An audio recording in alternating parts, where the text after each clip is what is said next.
So hello my dear learners, welcome to this lecture number 2 of coordination compounds.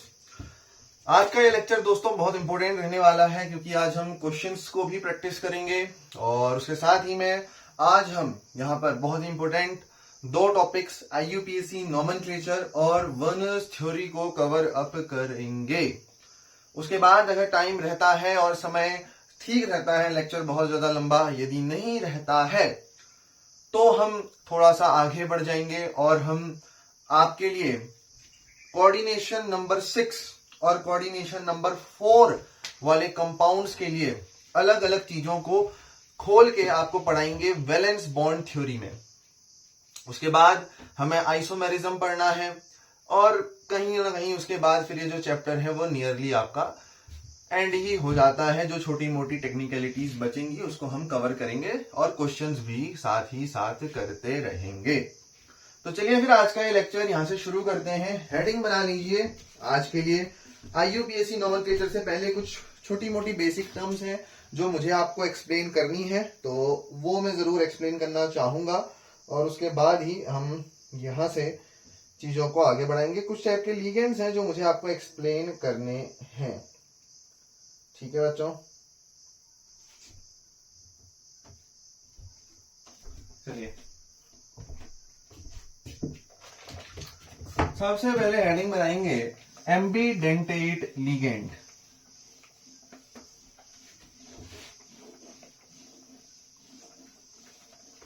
सबसे पहले heading क्या बनाने वाले हैं सर? एम्बीडेंटेड लिगेंड. लिगेंड हमने पढ़ दिए थे, थोड़े बहुत एग्जांपल्स मैंने आपको बता दिए थे. अच्छा, कुछ बच्चे ऐसा कह सकते हैं कि सर लिगेंड्स आपने थोड़े कम बताए.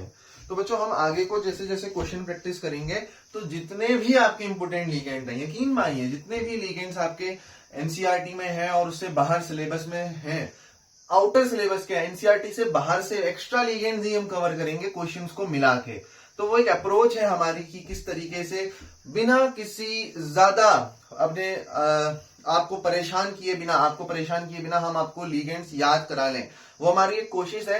हर प्रकार का लिगेंड आपको कवर करा दिया जाएगा. इससे पिछले वाले में जैसे कि मैंने पॉलीडेंटेट लिगेंड्स के बहुत एग्जांपल्स आपको नहीं बताए होंगे. जैसे EDTA के बारे में मैंने कुछ आपको बताया था, DMG के बारे में मैंने आपको नहीं बताया होगा. तो इस तरीके के जो छोटे मोटे लिगेंड्स बचे हैं वो हम क्वेश्चंस के फॉर्मेट में बड़े अच्छे से कवर करेंगे. उनकी चिंता आपको नहीं करनी. फिलहाल जो हम करने वाले हैं सर वो है एम्बीडेंटेट लिगेंड. क्या है? एम्बीडेंटेड लिगेंड. बच्चों जैसे MB शब्द है, MP शब्द है, ये डुअल के लिए ही ज्यादातर यूज किया जाता है. एम्बीडेंटेड लिगेंड वो लिगेंड होते हैं जिनके पास हैव 2 डोनर साइट्स. इनके पास डोनर साइट्स कितनी होती हैं? 2 डोनर साइट्स होती हैं. But can use only one site at once. एक बार में बच्चों एक ही डोनर साइट का ये इस्तेमाल कर सकते हैं. ठीक है, हाँ जी. So let's continue now. थोड़ी सी बच्चों नॉइस इशू हो सकती है क्योंकि क्लास में अभी यहाँ पर हमने थोड़ा सा फैन वगैरह चलाया. ठीक है, तो उसको प्लीज आप समझ सकते हैं, थोड़ा सा नॉइस हो सकती है बट ठीक है, उतनी नहीं होगी. तो एम्बीडेंटेड लिगेंड की जब हम बात करते हैं बच्चों, उनके पास 2 डोनर साइड होती हैं लेकिन डोनेशन के टाइम पे सिर्फ एक ही डोनर साइड का इस्तेमाल करते हैं. इसके डायरेक्ट एग्जांपल जैसे नीट 2026 में इसका एक सवाल आ गया था. देखिए जैसे CN नेगेटिव है बच्चों, ये एक एम्बीडेंटेड लिगेंड है. एम्बीडेंटेड लिगेंड है कैसे सर? ये N से भी डोनेट कर सकता है ना, और ये C से भी डोनेट कर सकता है. मतलब CN देखो या तो ऐसा हो सकता है, ये देखो, ठीक है. और नाइट्रोजन पे बच्चों नेगेटिव चार्ज हो जाएगा. या क्या हो सकता है बच्चे? CN ऐसा भी हो सकता है. यहां पर देखो, यहां पर कार्बन पे बच्चे नेगेटिव चार्ज हो जाएगा और नाइट्रोजन के पास उसका lone pair as it is हम कह सकते हैं कि रहेगा. तो यहां पर नाइट्रोजन अपना नेगेटिव डोनेट कर सकता है, यहां पर कार्बन अपना नेगेटिव डोनेट कर सकता है. तो ये एक एम्बीडेंटेड लिगेंड है, CN नेगेटिव या NC नेगेटिव. दूसरा एग्जांपल है NCS नेगेटिव. और SCN नेगेटिव। तो देखो आप यहां से इन चीजों को समझ सकते हो। तो ये लिगेंड्स कौन से होते हैं बच्चों? एम्बिडेंटेड लिगेंड होते हैं। अगले टाइप के लिगेंड बच्चे हमारे सिलेबस में जो है वो है चिलेटिंग लिगेंड, लेकिन उससे पहले हम पढ़ते हैं फ्लेक्सीडेंटेड लिगेंड को। फ्लेक्सीडेंटेड लिगेंड को सर क्या होते हैं ये फ्लेक्सीडेंटेड लिगेंड? बच्चों ये फ्लेक्सिबल डेंटिसिटी को शो करते हैं। फ्लेक्सिबल डेंटेड अर्थात बच्चे क्या होता है? डेंटिसिटी। जस्ट मेरे को 2 मिनट देना, ठीक है? आप इसको नोट डाउन करिए।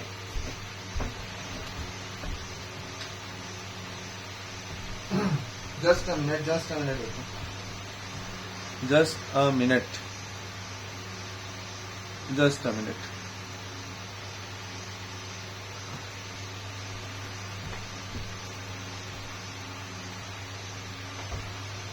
ठीक है। फ्लेक्सीडेंटेड लिगेंड, इनकी फ्लेक्सिबल डेंटिसिटी होती है। थोड़ा सा लाइटनिंग का इश्यू आ रहा था तो उसको मैंने सही करा। अब बच्चों फ्लेक्सीडेंटेड लिगेंड के एग्जाम्पल कौन कौन से हैं ध्यान से समझना। इसमें आपके पास 2 ही है, कार्बोनेटो और सल्फेटो। ठीक है, मैं एक एग्जाम्पल आपके सामने लिख रहा हूं।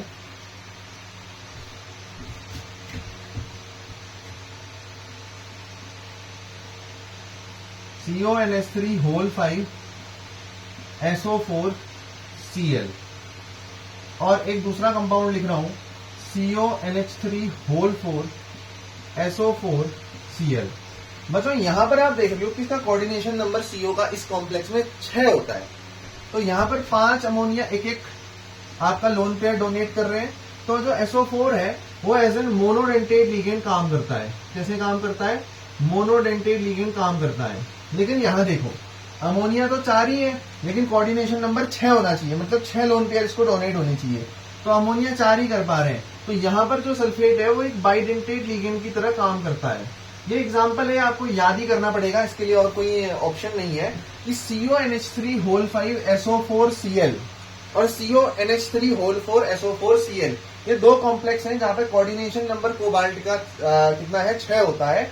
यहां पर सल्फेट मोनोडेंटेट की तरह काम कर रहा है और यहां पर सल्फेट बाइडेंटेट की तरह काम कर रहा है। ठीक है बात? तो सर इसका एग्जाम्पल यूजुअली आप देखोगे कि सल्फेट एंड कार्बोनेट, ये जो 2 आयंस हैं, बस ये 2 हैं आपके सिलेबस के काम के, ये यूजुअली होते हैं मोनोडेंटेट। ये यूजुअली होते हैं monodentate but can show 2 denticity, लेकिन ये 2 डेंटिसिटी को भी शो कर सकते हैं इन देयर कंपाउंड्स। ये दोनों आपको ध्यान में रखने हैं। एम्बिडेंटेड लिगेंड हमने कवर कर दिए, फ्लेक्सीडेंटेड लिगेंड आपके सामने लिखे हुए हैं। अगली बात करते हैं बच्चों, क्या आपके चिलेटिंग लिगेंड से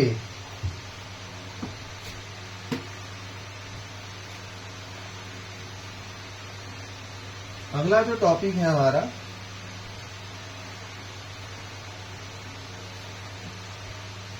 अगला जो टॉपिक है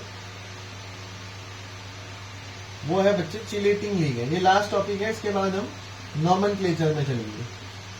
चिलेटिंग लिगेंड्स क्या होते हैं सर? चिलेटिंग लिगेंड्स ध्यान से सुनेंगे। चिलेटिंग लिगेंड चिलेशन का काम करते हैं। चिलेशन क्या होता है? रिंग फॉर्मेशन का काम करते हैं। तो चिलेटिंग लिगेंड क्या करते हैं ध्यान से देखिएगा। Bidentate and polydentate ligand have the ability to form ring with central metal atom या central metal ion called as chelating ligands। तो इन ligands को हम क्या कहते हैं? and are called as chelating ligand। ऐसे करके आप लिख लीजिए पूरी डेफिनेशन बना के, and are called as chelating ligands. मतलब कौन ऐसा चिलेटिंग लिगेंड? देखो बच्चों, बाइडेंटेड और पॉलीडेंटेड लिगेंड्स के पास ये एबिलिटी होती है कि ये रिंग का फॉर्मेशन कर सकते हैं सेंट्रल मेटल एटम या सेंट्रल मेटल आयन के साथ। ये चिलेटिंग लिगेंड कहलाते हैं। कैसे सर? बच्चों जैसे इथाइलिन डाइअमाइन का हम एग्जांपल ले लेते हैं। ये है हमारे पास इथाइलिन डाइअमाइन। यस, अब ये क्या करेगा? ये मेटल को एक कोऑर्डिनेट बॉन्ड यहां से बना सकता है और एक कोऑर्डिनेट बॉन्ड यहां से बना सकता है। तो ये क्या बन गई बच्चों, एक रिंग फॉर्म हो गई। ये क्या फॉर्म हो गई, ये रिंग फॉर्म हो गई। इसी को चिलेशन कहा जाता है। सर रिंग को फॉर्म क्यों कर रहे हैं बच्चों, रिंग फॉर्म करके ये कंपाउंड स्टेबल बन जाते हैं। सर कितनी रिंग बना सकते हैं, तो अगर आपको कोई पूछे कितनी रिंग बना सकते हैं, तो नंबर ऑफ रिंग्स होती है डेंसिटी -1, डेंसिटी -1। सर आपने लिखा है बाइडेंटेड और पॉलीडेंटेड, मोनोडेंटेड लिगेंड रिंग का फॉर्मेशन नहीं कर सकते। जैसे बच्चे क्लोराइड है, अब जब मेटल को एक ही तो डोनेट करेगा, रिंग कैसे बन जाएगी, इसमें रिंग नहीं बन सकती। तो या तो बाइडेंटेड, एटलीस्ट बाइडेंटेड या पॉलीडेंटेड लिगेंड है तो वो रिंग का फॉर्मेशन कर सकते हैं। एक और एग्जांपल लेते हैं, इथाइलिन डाइअमाइन टेट्राएसीटेट, ईडीटीए का एग्जांपल हम बच्चों ले लेते हैं। ईडीटीए में हम देखिए CH2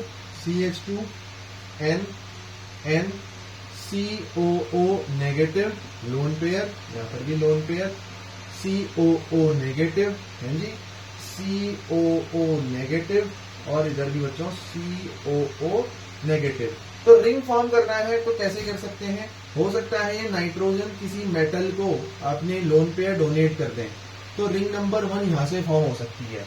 दूसरी चीज बच्चों, ऐसा भी पॉसिबल है कि सर ये अपने लोन पेयर किसी मेटल को सर डोनेट कर दें, तो बच्चों रिंग नंबर 2 यहां से फॉर्म हो सकती है। बच्चों ऐसा भी तो पॉसिबल है कि सर ये भी अपने लोन पेयर डोनेट कर दे किसी मेटल को, तो रिंग नंबर 3 यहां से फॉर्म हो सकती है। ठीक है सर, और भी कहीं से रिंग बन सकती है क्या, मैं कह रहा हूँ बिल्कुल बन सकती है। कैसे बन सकती है जरा समझिए। हो सकता है कि सर ये COO नेगेटिव अपना डोनेट करे और ये COO नेगेटिव अपना डोनेट करे, तो एक रिंग यहां से भी बन सकती है, और ये COO नेगेटिव अगर अपना डोनेट करे और ये CO नेगेटिव अगर अपना डोनेट करें, तो एक मेटल से रिंग यहां से भी बन सकती है, जो कि 5वीं रिंग होगी। इसकी डेंसिटी कितनी होती है सर, इसकी डेंसिटी होती है 6, तो डेंसिटी से 1 घटा दो तो उतने रिंग को ये फॉर्म कर सकते हैं विद सेंट्रल मेटल एटम और सेंट्रल मेटल आयन। क्लियर है बात, देख लीजिए बच्चों, जल्दी से इसको नोट डाउन कर लीजिए।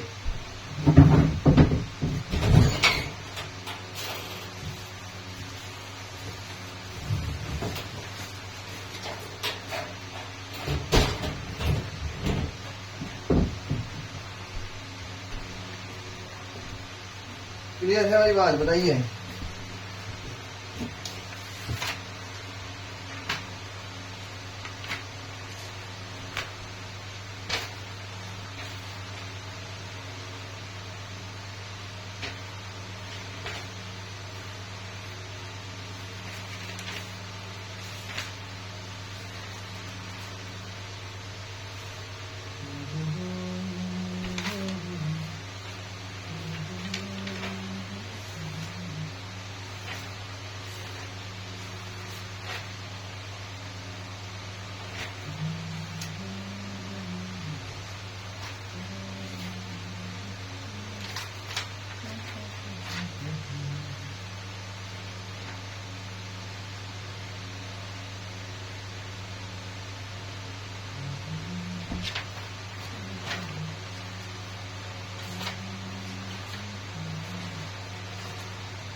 ठीक है बच्चों, ऐसे आगे को बढ़ सकते हैं।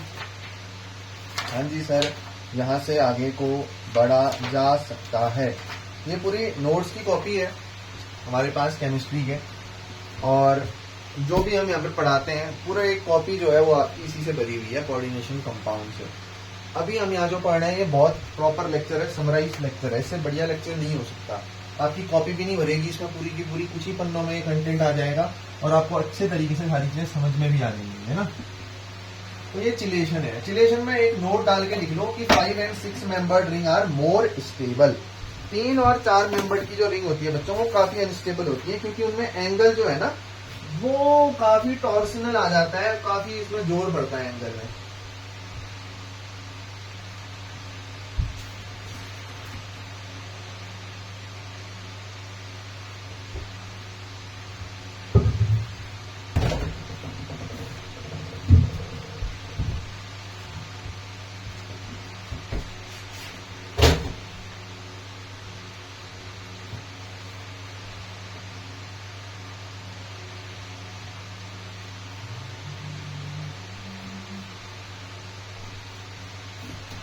चलिए आगे को बढ़ते हैं, और अब जो हम टॉपिक्स पढ़ेंगे वो टॉपिक कौन कौन से हैं भाई। एक मेरा मार्कर खो गया नीचे पे, तो ये अभी लेंगे उसको, कोई बड़ी बात नहीं है। On the basis of ligand का एक और क्लासिफिकेशन है, लिखिए classification of ligand on the basis of. किस बेसिस पे हम अभी यहां पर क्लासिफाई कर रहे हैं? Bonding between central metal atom and ligand. तो इस हिसाब से हमारे पास दो तरीके के लिगेंड बनते हैं। कितने तरीके के लिगेंड बनते हैं? दो तरीके के। मार्कर सही नहीं लग रहा मेरे को। तो वो दो तरीके के लिगेंड कौन कौन से होते हैं भाई? सर सबसे पहले लिगेंड होते हैं नॉर्मल लिगेंड या क्लासिकल लिगेंड। अब ये किस चिड़िया का नाम है सर? नॉर्मल या क्लासिकल लिगेंड। समझो ध्यान से भाई, ये एक मेरा नॉर्मल लिगेंड है। लिगेंड लोन पेयर डोनर होता है, तो ये मेरे लिगेंड का फुली फिल्ड ऑर्बिटल है जिसे ये डोनेट करेगा। और ये मेरा मेटल है। ये मेरे मेटल का क्या है बच्चों? एम्प्टी ऑर्बिटल है जिसमें ये इस डोनेट करे हुए इलेक्ट्रॉन को लेगा। तो इन दोनों के बीच में जब बॉन्डिंग होगी तो ये नॉर्मल लिगेंड या क्लासिकल लिगेंड वाला केस होगा। देख लीजिए, ठीक है। यहाँ पर कौन सा बॉन्ड फॉर्म होता है? ये मार्कर अच्छा है भाई, सिग्मा बॉन्ड फॉर्म होता है। तो आपके नॉर्मल जितने भी लिगेंड हैं जैसे वाटर, क्लोरीन, ब्रोमीन, ये सारे क्लासिकल लिगेंड ही होते हैं। ये ऐसा ही काम करते हैं जैसा हमने पढ़ा है कि लिगेंड चीजों को डोनेट करता है, मेटल एक्सेप्ट करता है। क्लासिक काम है। दूसरा काम जो है लिगेंड का वो नॉन क्लासिकल लिगेंड है। सर नॉन क्लासिकल लिगेंड का क्या मतलब होता है? आइए समझते हैं बच्चों। नॉन क्लासिकल लिगेंड या इन्हें पाई एक्सेप्टर भी कहते हैं। यस, इन्हें क्या भी कहा जाता है? सर पाई एक्सेप्टर भी कहा जाता है। सर पाई एक्सेप्टर, यस बच्चों, लिगेंड का काम तो डोनेट करना होता है, लेकिन यहाँ पर ये लिगेंड अपना क्लासिक काम ना करके एक नॉन क्लासिक काम करेगा, जो कि क्या है? इलेक्ट्रॉन को एक्सेप्ट करना। सर कैसे करेगा ये? आइए उसको समझते हैं। देखिए पहले तो यहाँ पर आपको ये पता होना चाहिए कि दो टाइप के बॉन्ड बनेंगे, टू टाइप ऑफ बॉन्ड। एक तो यूजुअल सिग्मा बॉन्ड बनेगा जैसा पहले क्लासिकल लिगेंड में बनता है, और एक पाई बॉन्ड बनेगा। तो आइए समझते हैं। सर यहाँ पर हमारे पास एक लिगेंड है।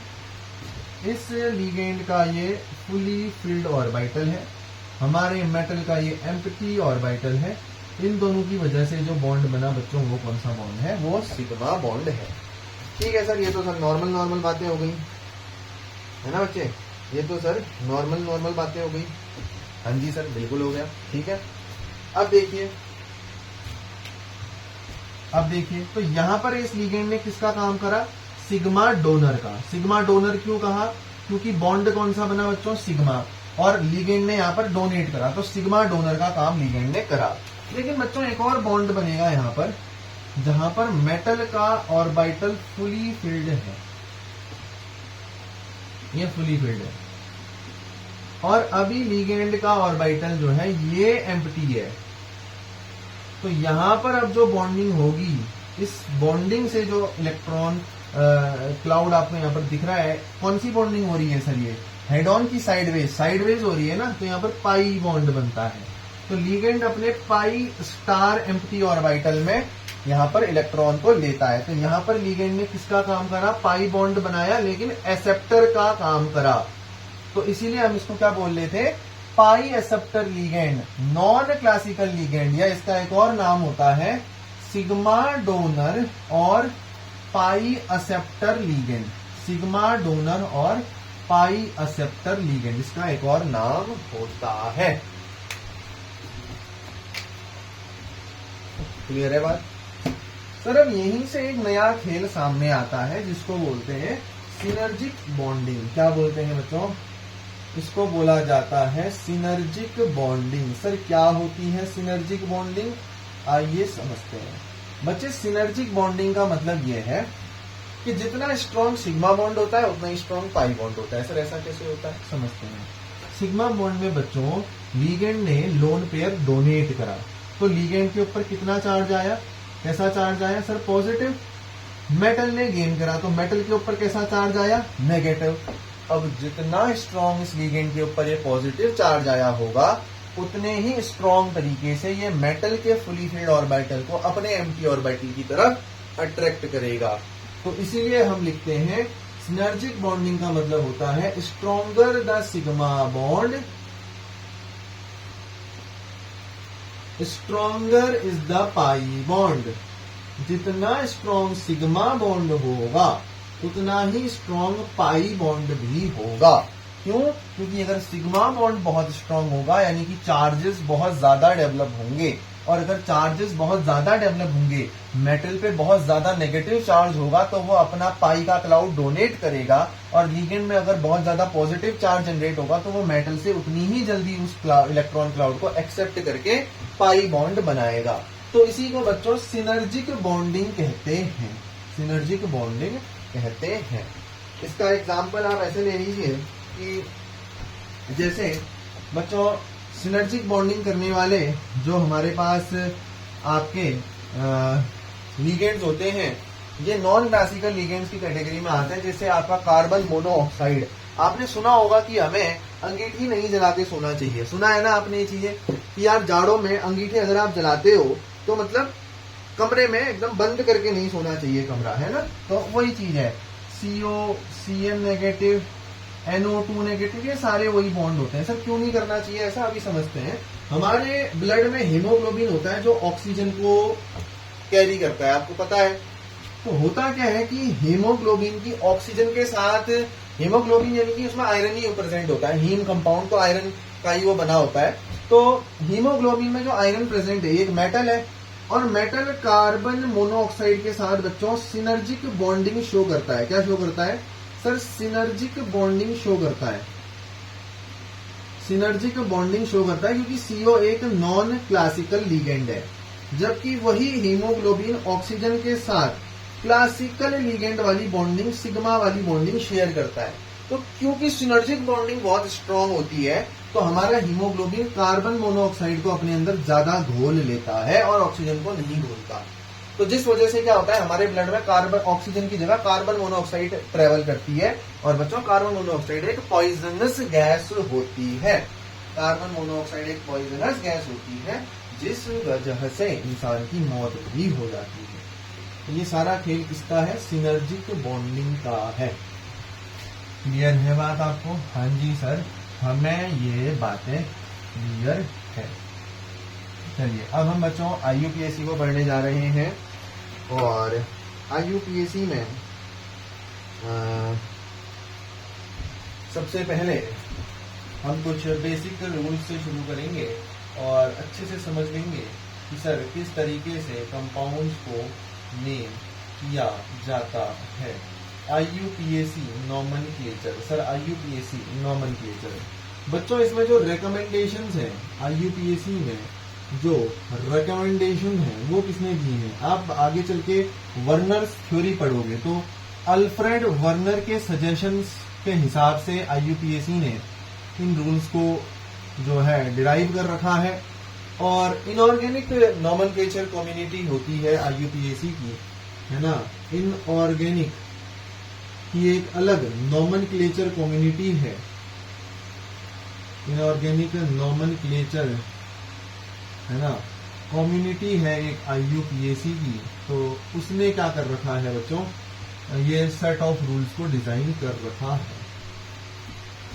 तो IUPAC नॉमेनक्लेचर क्या कहता है, पहला रूल तो यही है कि पहले जो आप लिख रहे हो वो कैटायन होता है, और देन जो आप लिख रहे हो एनाइन होता है। ये एक बेसिक रूल है। जैसे अगर आप NaCl भी कभी लिखते हो तो उसमें Na कैटायन होता है, Cl एनाइन होता है। मैं एग्जांपल आपको दे देता हूं।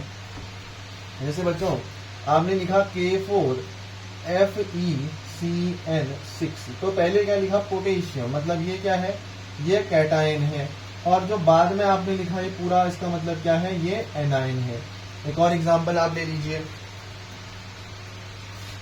CONH3(6)Cl3। इसमें बच्चों जो आपने पहले लिख दिया वो बच्चे कैटाइन है, और जो आपने बाद में लिखा है वो क्या है, एनाइन है। तो ये पहला नियम है IUPAC का। ये क्या है बच्चों, पहला नियम है IUPAC का। क्लियर है? ठीक है। दूसरा,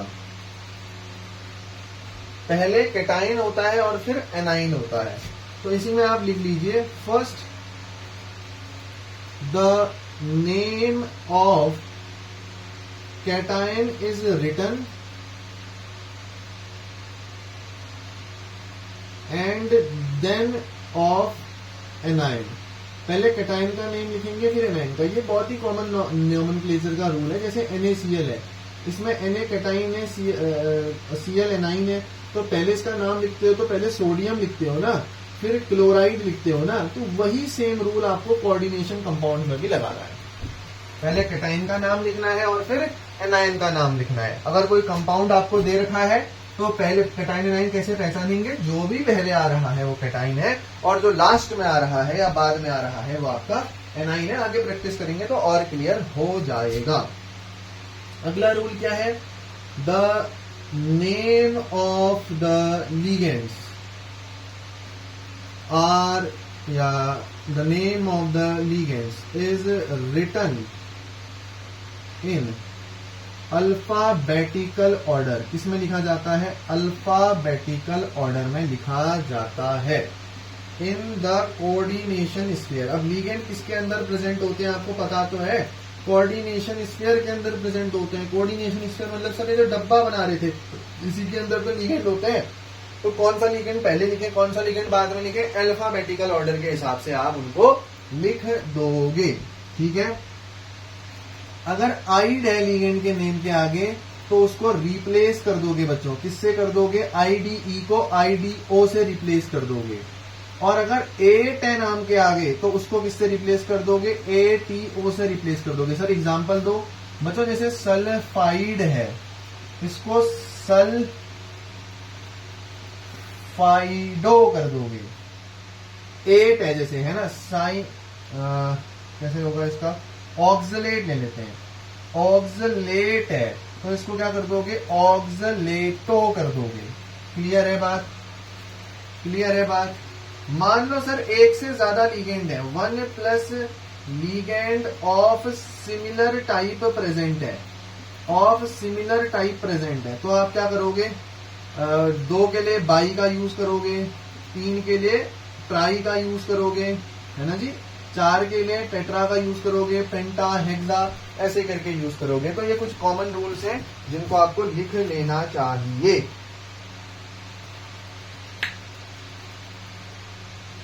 ठीक है।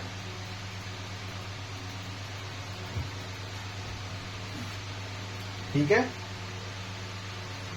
तो सबसे पहले हमें क्या करना है बच्चों, कोऑर्डिनेशन स्फीयर में ध्यान से देखो, कोऑर्डिनेशन स्फीयर में सबसे पहले हमने first ligand name is written, पहले हमने लिगेंड का नाम लिखना है, देन किसका लिखना है, सेंट्रल मेटल एटम या सेंट्रल मेटल आयन का विद ऑक्सीडेशन नंबर।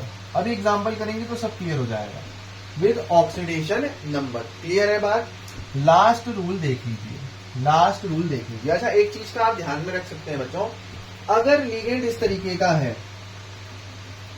सर, जैसे इथाइलिन डाइअमाइन, इथाइलिन डाइअमाइन, तो इसमें बच्चों डाई शब्द का यूज हो रहा है, नंबर आ रहा है। अगर किसी लिगेंड के नाम में नंबर आता है तो फिर उसके लिए डाई, ट्राई, टेट्रा जैसे शब्दों का यूज नहीं करते, उसके लिए फिर बिस, ट्रिस, टेट्रिस, पेंट्रिस ऐसे शब्दों का यूज करते हैं। ये सारी चीजें एक ही साथ रखना दोस्त, बहुत सोच समझ के लिखा रहा हूं।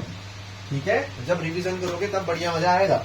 और कोऑर्डिनेशन स्फीयर में पहले लिगेंड का नाम लिखना है, फिर सेंट्रल मेटल आइटम और सेंट्रल मेटल आयन का नाम लिखना है ऑक्सीडेशन नंबर के साथ। लास्ट रूल और बहुत important rule, if the coordination sphere is negative, अगर कोऑर्डिनेशन स्फीयर क्या है, नेगेटिव है या एनायोनिक है, एनायोनिक है या उसके ऊपर अगर नेगेटिव चार्ज आ रहा है तोड़ने पे, तो आप क्या करोगे, CMA का नेम बच्चों चेंज करके लिखोगे। सर कैसे बच्चों, जैसे आप एग्जाम्पल के लिए पकड़ लीजिए 8 से आप सफिक्स को लगा देना, 8 सफिक्स को आप लगा देना। जैसे आपके पास है क्रोमियम, तो क्रोमियम को क्या लिख दोगे बच्चों, क्रोमेट लिख दोगे, है ना। और उसके बाद आपके पास जैसे Ag है, तो Ag को क्या लिख दोगे, आर्जेंटेट लिख दोगे। तो 8 लगाना है। 8 कब लगाना है, अगर कोऑर्डिनेशन स्फीयर एनाइनिक है। तो बढ़िया करके प्रैक्टिस करते हैं, भर भर के प्रैक्टिस करते हैं। पहले देखो नियम सिंपल है, पहले कैटाइन लिखना फिर एनाइन लिखना है, ठीक है। अगर कैटाइन एनाइन कैसे पहचानेंगे, जो पहले लिखा वो कैटाइन, जो बाद में लिखा वो एनाइन। सर मान लो कॉम्प्लेक्स कुछ ऐसा है, जैसे यहाँ पर पोटेशियम सोडियम कुछ दे दिया, यहाँ पर हमें कुछ दे रखा है, और उसके बाद फिर यहाँ पर Cl है। तो बच्चों अभी ये कैटाइन है, ये एनाइन है, और ये क्या है, कोऑर्डिनेशन स्फीयर है।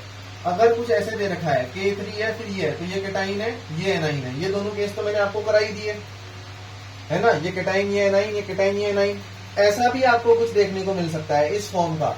तो ये कैटाइन है, ये एनाइन है, और ये सिंपल कोऑर्डिनेशन स्फीयर है। तो पहले कैटाइन का नाम लिखोगे, फिर कोऑर्डिनेशन स्फीयर में जाओगे। कोऑर्डिनेशन स्फीयर में पहले लिगेंड का नाम लिखोगे अल्फाबेटिकल ऑर्डर में, फिर सेंट्रल मेटल एटम या सेंट्रल मेटल आयन का नाम लिखोगे ऑक्सीडेशन नंबर के साथ। और अगर इसके ऊपर नेगेटिव चार्ज है तो सेंट्रल मेटल एटम का नाम 8 से खत्म करोगे, और लास्ट में आपका क्लोरीन यूज नाम करोगे। अच्छा ध्यान रखना, बाहर तो क्लोरीन ही लिखोगे, अंदर क्लोरीन नहीं लिखोगे, क्योंकि अगर क्लोरीन अंदर है तो वो लीगेंड का काम कर रहा है, और लीगेंड का नाम किससे खत्म होगा, आइड है तो आइडो से, एट है तो एटो से।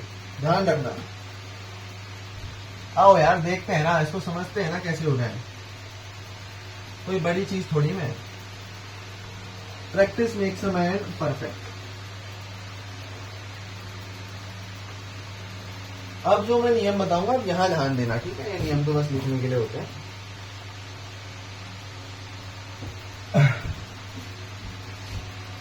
चलिए नाम दीजिए।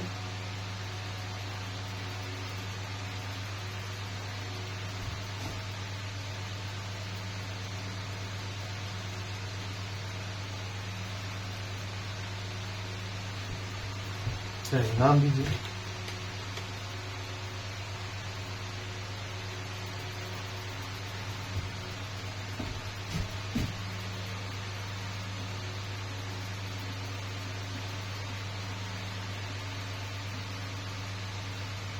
किसी का मॉडिफाई वर्जन लिख लेते हैं। देखिए कैसे देना है नाम, ध्यान से देंगे। करिए, ट्राई करिए, प्लीज ट्राई करिए।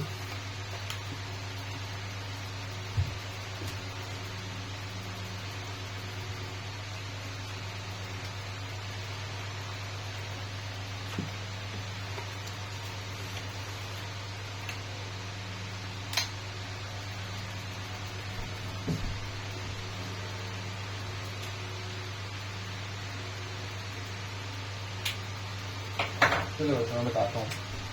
सबसे पहले किसका नाम, कैटायन का, फिर किसका नाम बच्चे, एनाइन का। अभी ये कंपाउंड दे रखा है, तो जो पहले लिखा है वो क्या है, वो कैटायन है, और जो बाद में लिखा है वो क्या है, वो एनाइन है। तो पहले कैटायन का नाम लिखेंगे। सर कैटायन के नाम के आगे सर 4 पोटेशियम है, तो क्या लिखना पड़ेगा कि पोटेशियम 4 है? नहीं लिखना पड़ेगा। क्यों नहीं लिखना पड़ेगा? क्योंकि जो ये हमारा सेंट्रल मेटल एटम या सेंट्रल मेटल आयन है, हम इसकी ऑक्सीडेशन स्टेट लिखते हैं। तो जब हम ऑक्सीडेशन स्टेट लिखते हैं ना, तो वो सेल्फ अंडरस्टूड हो जाता है कि कितने कैटाइन आपने यूज कर रखे होंगे। तो इसलिए आपको बस अंदर ध्यान देना है, कैटाइन के नंबर पे ध्यान नहीं देना। तो 4 पोटेशियम है, होने दो, हमें उससे कोई मतलब नहीं। हमें ये पता है कि ये क्या है बच्चे, ये है सर आपका पोटेशियम, ठीक है। तो कैटाइन का नाम लिख दिया, हाँ जी सर। अब बच्चों एनाइन के नाम के ऊपर आएंगे। हमारा एनाइन क्या है, देखो ये है FeCN6 और ये नेगेटिव। अच्छा ध्यान दो, क्या कोऑर्डिनेशन स्फीयर के ऊपर नेगेटिव साइन है? हाँ जी सर है। तो आयरन यानी कि जो सेंट्रल मेटल एटम है या जो सेंट्रल मेटल आयन है, उसका नाम किससे एंड करेंगे, 8 से। तो आयरन जो इसका लैटिन वर्ड होता है वो क्या होता है, फेरिक एसिड। तो उसकी जगह हम क्या लिखेंगे, फेरेट लिखेंगे, ठीक है। जितनी भी चीजें यूज होंगी सारे क्वेश्चन इतने करा दूंगा कि सब कवर हो जाएगा। तो पोटेशियम लिख दिया सर, लेकिन पहले सेंट्रल मेटल एटम का नाम नहीं लिखते। जब कोऑर्डिनेशन के अंदर जाओ तो लीगेंड कितने प्रकार के हैं, एक ही प्रकार के हैं। अगर एक से ज्यादा प्रकार के लीगेंड होते तो अल्फाबेटिकल ऑर्डर में चलते हैं। लेकिन अभी एक ही प्रकार का लीगेंड है, कितने हैं? 6 है। लेकिन ये भी देखो, क्या इस लीगेंड के नाम के अंदर खुद कोई नंबर आता है? जैसे इथाइलिन डाइअमाइन में डाई नंबर आ रहा था, तो हम वहां पर बेस, ट्रिस, टेट्रिस का यूज करते। लेकिन साइनाइड में ऐसा कोई नंबर नहीं आता, तो हम सिंपल क्या लिख सकते हैं? यहाँ पर हेक्सा लिख सकते हैं। अब साइनाइड लिखूं या साइनाइडो लिखूं? बताओ, साइनाइड लिखूं या साइनाइडो लिखूं? साइनाइडो लिखूंगा ना, ओ लगाते हैं, तो हेक्सा साइनाइडो। अब क्या लिखूं? फेरेट लिखूंगा, क्योंकि एनाइनिक कॉम्प्लेक्स है। कॉम्प्लेक्स कैसा है? एनाइनिक। तो मेटल के नाम के आगे 8 लगेगा, तो क्या लिख दूंगा बच्चे? फेरेट लिख दूंगा। और उसके बाद इसकी ऑक्सीडेशन नंबर कैसे लिखाओगे सर? ऑक्सीडेशन नंबर पिछली बार निकालना सीखा है। एक्स, एक साइनाइड में -1 का चार्ज होता है, गुणे में 6 साइनाइड है, बराबर -1 का चार्ज कॉम्प्लेक्स के ऊपर है। x -6 बराबर -1, x बराबर प्लस का 5। क्या हो गया भाई? ये क्या हुआ? आयरन तो 2 या 3 में ही आएगा ना बच्चों। सॉरी, इसके ऊपर 1 नेगेटिव का ही चार्ज नहीं होगा। 4 पोटेशियम है बाहर, तो इसके ऊपर तो 4 नेगेटिव का चार्ज होगा ना, है ना? तो 4 नेगेटिव का चार्ज, -4 का चार्ज किसके बराबर है? आयरन का चार्ज x मान लो, -1 × 6, तो -6। तो ऑक्सीजन ये निकालना सिखाया है मैंने आपको, है ना? तो सीधे लिख लेता हूं। यहाँ पर कितना आएगा? 4, 5, 6 आ रहा होगा।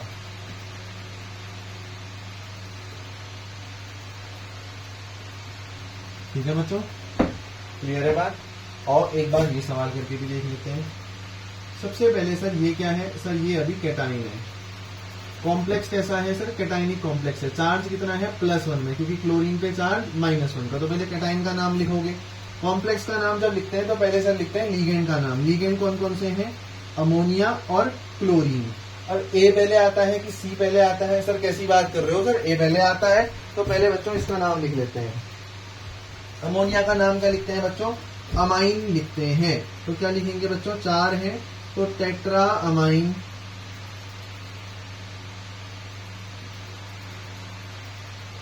डाई क्लोराइडो। ओ लगाना जरूरी है लीगेंड के नाम के आगे। सर कब लगाते हैं ओ? क्योंकि सर बच्चों क्लोराइड है, आइड को आइडो से रिप्लेस करते हैं, 8 को एटो से रिप्लेस करते हैं। यहाँ ईन था, ईन में ओ मत लगाना, अमीनो मत करना, वो गलत होगा। क्यों नहीं करना? आइड को आइडो से करेंगे, 8 को एटो से करेंगे, आइन को थोड़ी में रिप्लेस करना है। तो tetra amine die क्लोराइडो chromium. Sir इसका नंबर निकाल लीजिए। x प्लस 0 × 4 0 बच्चों, ये न्यूट्रल लीगेंड है। -2 बराबर प्लस का 1, x बराबर प्लस का 3।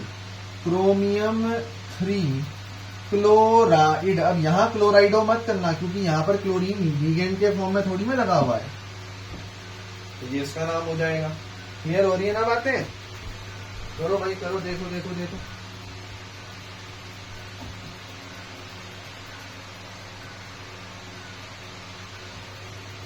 देखो देखो देखो देखो देखो, आओ और एग्जांपल करो।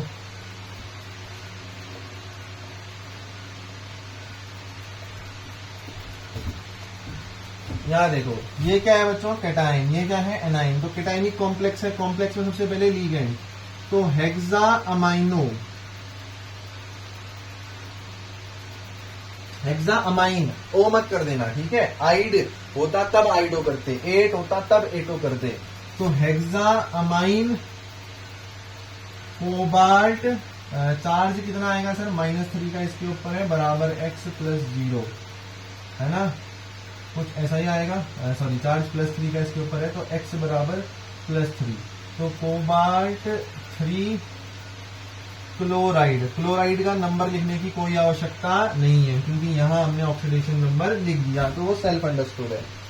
अगली चीज बच्चों, यहां पर हम क्या करेंगे? सबसे पहले लिखेंगे सर पोटेशियम, ठीक है। डब्बे के ऊपर चार्ज कितना है -3। एनाइनिक कॉम्प्लेक्स है तो आयरन का फेरेट बन जाएगा। उसके बाद हेक्सा साइनिडो फेरेट। अब सर ऑक्सीडेशन नंबर निकाल लीजिए, x -6 बराबर -3, x बराबर प्लस का 3, फेरेट 3, ये इसका नाम हो जाएगा। कर लो बच्चों, कर लो कर लो कर लो। उसके बाद और एग्जांपल लेता हूं।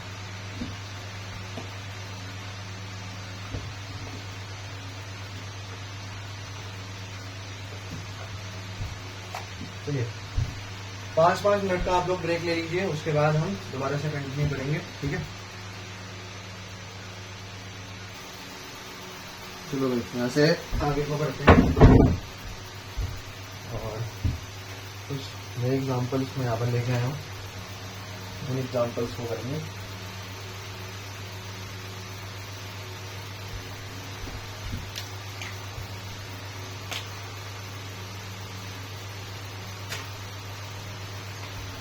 देखिए प्रश्न देखिए, इनके यूपीएससी नेम आपको बताने हैं।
देखिए यहाँ पर कुछ कॉमन ऑक्सीडेशन स्टेट नहीं है, सवाल तो करना ही, लेकिन इन पर भी ध्यान देना।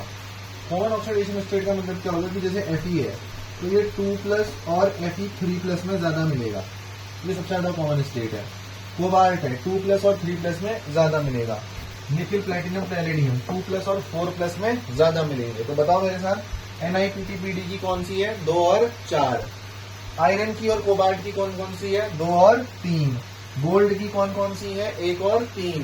कॉपर सिल्वर की 1 और 2। 9th क्लास से पढ़ाते हैं वैसे हम इन चीजों को। Sn और Pb ऐसे याद कर लो। सुनो पंजाब 2 और 4, क्या सुनो पंजाब 2 और 4। क्रोमियम कितना हो गया, 3। आओ यहाँ पर इनके सॉल्यूशंस की तरफ बढ़ते हैं और यहाँ फोकस करते हैं कि सॉल्यूशंस को हम कैसे कर सकते हैं। देखिए सबसे पहले बच्चों यहाँ देखो, अगर आपने इसमें पानी डाल दिया, ये एक स्पेशल केस बन जाता है और वही सेम स्पेशल केस यहाँ रिपीट करा है आपकी प्रैक्टिस के लिए। अगर आपने इसमें पानी डाला तो ये ऐसे बन जाएगा H+ और AuCl4 है ना, 1-। तो होगा क्या, यहाँ पर एसिड H+ रिलीज कर रहा है, तो बेसिकली ये क्या हुआ, ये एक एसिड हुआ है ना। यस, तो यहाँ पर एक इंपॉर्टेंट केस होता है कि जब भी आपको ऐसे एसिड वाला केस मिले, यानी कि बाहर पे जो स्पेक्टेटर आयन है हाइड्रोजन हो, जब भी आपका स्पेक्टेटर आयन क्या हो, हाइड्रोजन हो, तो नाम में इसका नाम इंक्लूड नहीं करते। हाइड्रोजन फिर आपको नहीं लिखना, उसके बदले आप लिखोगे, नॉर्मल नाम करो, अंदर क्या लिखोगे, टेट्राक्लोराइडो। ठीक है, हम यहाँ पर क्या लिखते हैं सर, ऑरेटो लिखते हैं, ऑरेट होता है तो ऑरेटो लिखते हैं, क्यों? क्योंकि नेगेटिव है ना, या सॉरी ऑरेटो भी क्यों लिखते हैं, एयू है तो ऑरेट लिखते क्योंकि सेंट्रल मेटल एटम है, सेंट्रल मेटल आयन है, ऑरेट लिखते। लेकिन ऑरेट की जगह ऑरिक लिखेंगे और आगे से इसकी ऑक्सीडेशन स्टेट देखो -1 +3 ऑरिक 3 एसिड लिख देंगे। ये देखो ऐसे इसका नाम लिख देंगे। कैसे करा दोबारा से देखो, स्पेक्टेटर आयन हाइड्रोजन है तो इसको नहीं लिखोगे, सीधे अंदर कूदो। अंदर क्या दिख रहा है सर? हेक्सा क्लोराइडो। और इसको क्या लिखते हैं सर? क्योंकि एनाइनिक कॉम्प्लेक्स है तो प्लम्बेट लिखना पड़ता, सॉरी प्लेटिनेट लिखना पड़ता, लेकिन इसको क्या लिखेंगे? प्लेटिनिक।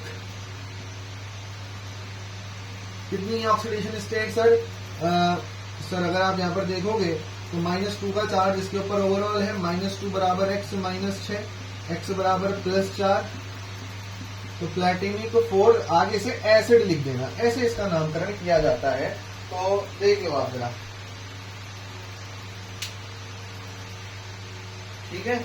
तो प्लेटिनिक और इक लगाना हम शुरू कर देते हैं अगर hydrogen as an spectator ion present होता है तब के केस में। क्लियर है यार आपको बातें यहां तक? बताओ।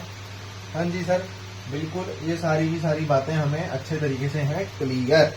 इनका नामकरण देखो कैसे करेंगे सर। पहले ये कैटाइन है, ये एनाइन है, ये खाली एक कॉम्प्लेक्स है। बताया था ऐसे केस भी आ सकते हैं, तो ये केस आ गया है। पहले कैटाइन का नाम रखो, क्या लिखोगे सर? इसको क्या लिखेंगे सर? सर इसको फेरेट लिखेंगे क्या? नहीं सर, फेरिक लिखेंगे, नॉर्मल जो इसका नाम होता है, ठीक है।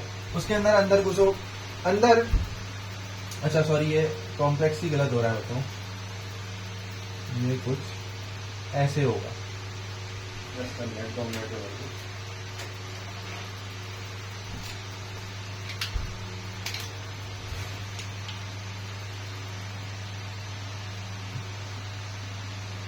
ये कुछ ऐसा नाम होगा, ठीक है।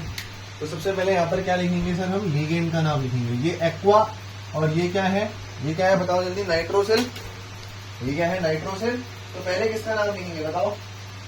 पहले किसका नाम लिखेंगे बताओ? सर पहले ए फॉर एक्वा का लिखेंगे, तो क्या लिखेंगे? पेंटा एक्वा, पेंटा एक्वा।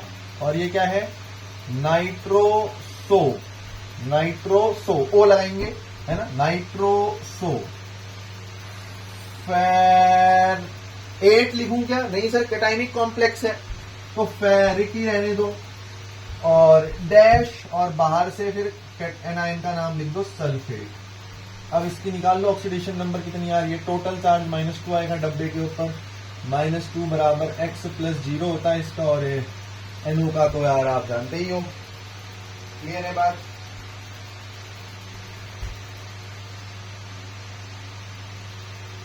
तो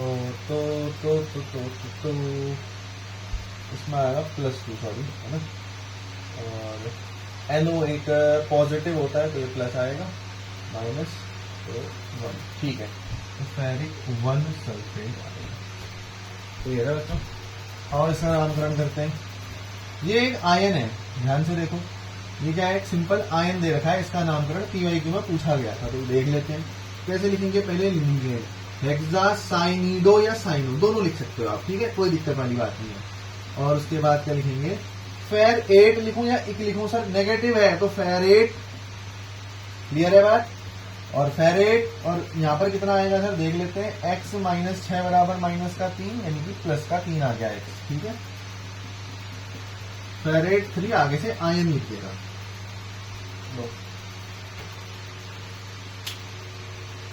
बताओ यार, इस तरीके से आप नॉमेनक्लेचर आसानी से निपटा सकते हो, बहुत ही आसानी से निपटा सकते हो। मेरे ख्याल से इसमें कोई भी दिक्कत एज सच नहीं होनी चाहिए, ठीक है। अच्छा वो सब ठीक है, हाँ मुझे एक और चीज बताना। क्या सर?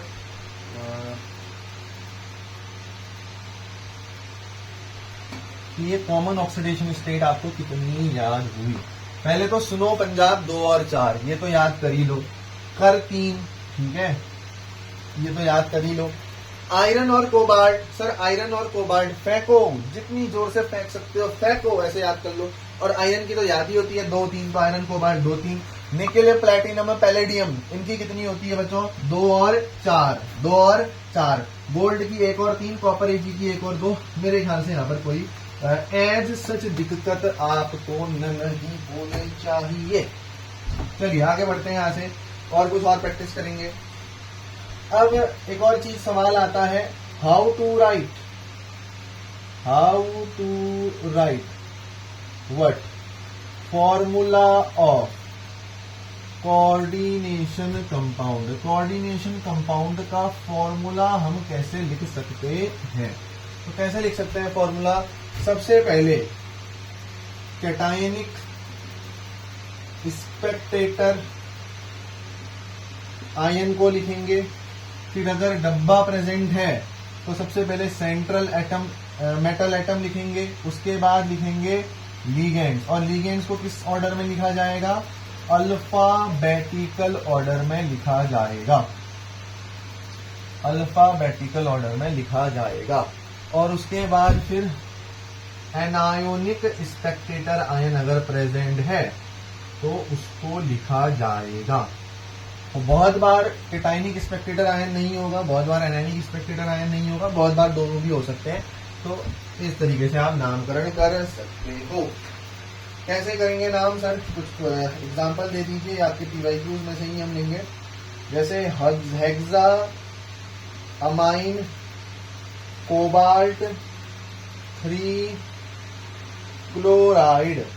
देखो बच्चों, जो ये ऑक्सीडेशन स्टेट बताते हैं ना, ये हमें क्या बताते हैं? मैंने आपको पहले भी बताया था, ये आपको ये बता देगा कि क्लोराइड कितने लगे हुए हैं। इसलिए हम ये नहीं लिख रहे थे, स्पेक्टेटर आयन का नंबर नहीं लिख रहे थे अभी तक कि 3 पोटेशियम है, 3 क्लोराइड है, ये नहीं लिख रहे थे।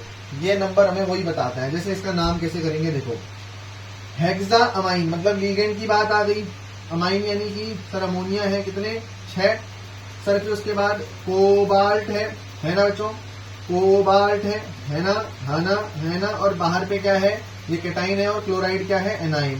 कोबाल्ट की ऑक्सीडेशन स्टेट सर प्लस का 3, नाइट्रोजन की 0 × 6 यानी कि कितनी हो गई? 0। क्लोरीन की हमें नहीं पता कि क्लोरीन यहाँ पर कितने प्रेजेंट है, तो हम क्या मान के चलेंगे? x बराबर 0। तो सॉल्व करने पे x की वैल्यू कितनी आएगी? -3, यानी कि 3 क्लोरीन प्रेजेंट होंगी, क्योंकि एक क्लोरीन -1 दिखाता है, तो -3 कौन दिखाएगा? 3 क्लोरीन दिखाएंगे। तो इस हिसाब से आप यहाँ पर इसका नामकरण कर सकते हो। और देखेंगे एग्जाम्पल, पोटेशियम हेक्सासाइनिडोफेरेट 2, पोटेशियम हेक्सासाइनिडो फेरेट 2, इसका नाम कैसे लिखेंगे? देखो सबसे पहले पोटेशियम सर लिख दो, फिर हेक्सासाइनिडो मतलब साइनाइड कितने हैं? 6 हैं। और मेटल कौन सा है? आयरन। सर अब पोटेशियम कितने होंगे? हमें नहीं पता, तो x मान लो, प्लस आयरन कितने ऑक्सीडेशन स्टेट में है? 2, -1 × 6 6 बराबर 0। तो यहां से x की वैल्यू कितनी आएगी बच्चे?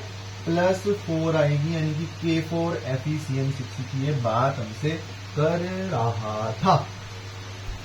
देख लीजिए, दिस वॉज ऑल अबाउट यार हमारे क्वेश्चंस की मैंने थोड़े बहुत कराए।